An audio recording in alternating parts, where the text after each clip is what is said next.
Hey everyone. So this week's topic is on sleep. So in this video, I just want to go over some signs for lack of sleep, some ways that we can improve our sleep by avoiding some things that might be affecting our quality of sleep, and then lastly, just some best practices. So starting off, you want to try to assess your current state to see if you are experiencing some of these signs for lack of sleep. First of all, if you are not getting enough sleep, your mind is going to be foggy. So you're going to not be able to have good judgment. You're going to forget things. You can't concentrate well. You're confused a lot, so on and so forth. Second thing, you're going to be frequently sick. If you get colds all the time, and you get viruses all the time, and you just can't seem to ever stay healthy, that might be because you're not getting enough sleep, as lack of sleep decreases the strength of your immune system. Third, a lot of your workouts, the exercises you do are going to feel harder. You have a decreased central nervous system and you have a slow reaction time, lack of desire to exercise, and then again goes into our fourth reason, lack of sleep encourages a depressed mood. So those that struggle with sleep are often going to be depressed and not be in a good mood. And then lastly, a lack of sleep can lead to gaining or struggling with weight.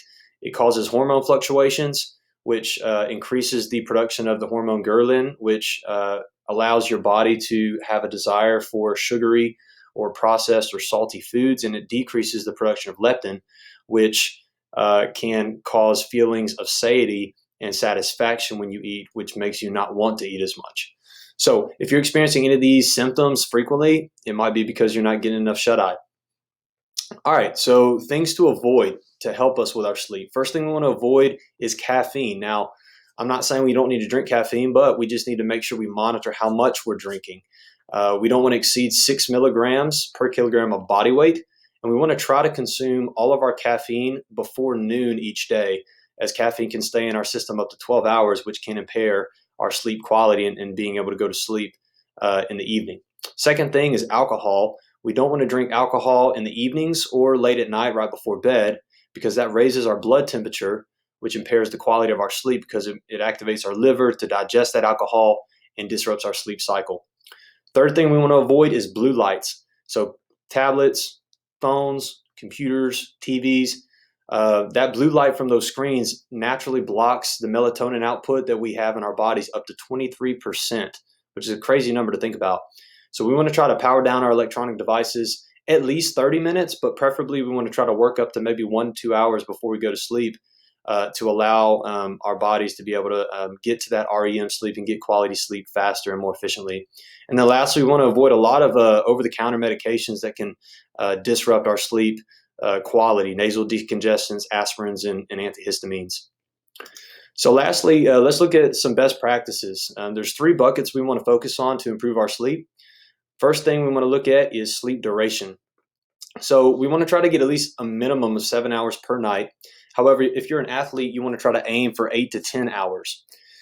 You want to prioritize nighttime sleep, so you don't want to just revert to just saying, I'm going to take naps even though I only get 5 to 6 hours of sleep a night and make up for it, because nighttime sleep is going to definitely be the best bang for your buck of getting the most recovery time from that. And then lastly, you want to try to increase your sleep duration, maybe 30 minutes each night if you haven't hit that minimum yet, or even starting simple, like doing maybe 10 minutes a night or 15 minutes a night increasing. The big thing is just making small changes over time consistently to help you reach that minimum number and then continuing to move on and improving from there.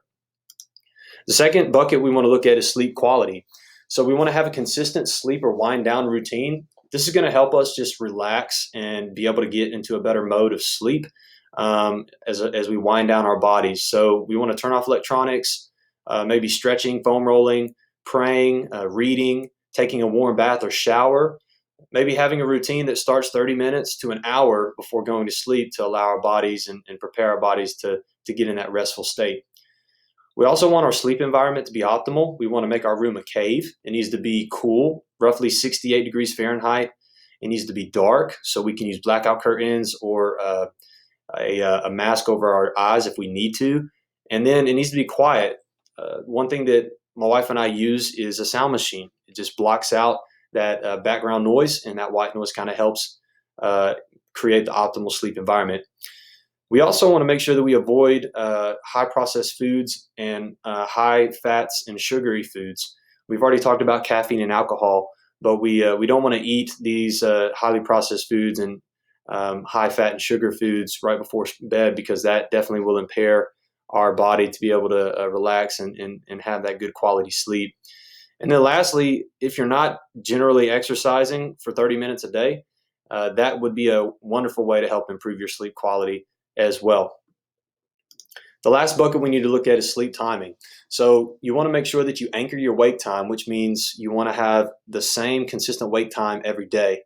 Now, I know this is difficult for some of us, especially on the weekends, but it's very, very important that you keep a consistent wake time. Your sleep time, if you look at number 4, also needs to be fairly consistent. It can have a little bit of fluctuation, roughly maybe a 30 to 45 minute window. However, you do want to be consistent at what time you go to sleep each night as well.